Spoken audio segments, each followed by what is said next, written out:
Ang dami po nagtatanong sa akin kung paano ko daw na-handle yung mga bashers ko. Yung tipong wala ka namang inaapakang tao, wala ka namang wala ka namang pinahamak, pero kung makabash sila parang, wow, amazing people. Okay, para may idea po kayo kung ano yung ikinakabash sa akin. Kasi daw, yung mga kanta ko ay mga cringe.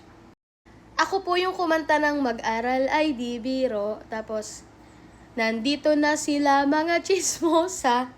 Tapos yung, kamusta ka mama? Tapos, kamusta ka papa? Actually, dati ko na po talaga siyang ginagawa since year 2021.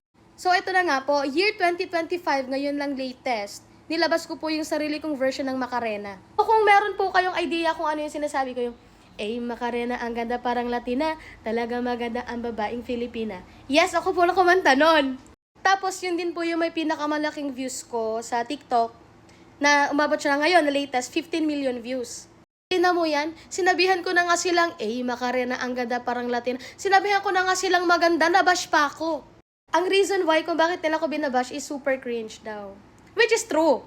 Totoo po yun. Totoo naman na cringe talaga yon. Kasi ganyan po talaga mga content ko talaga simula nung nagsimula pa lang ako.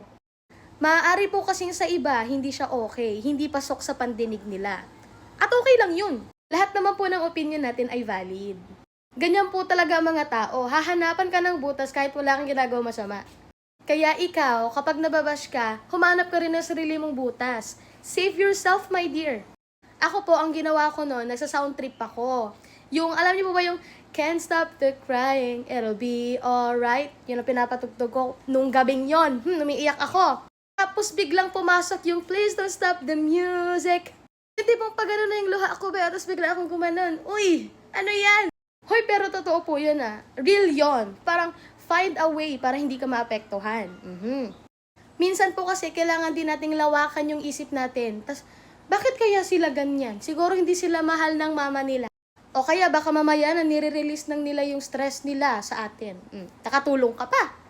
Be positive lang guys, kahit marami tayong basher dyan.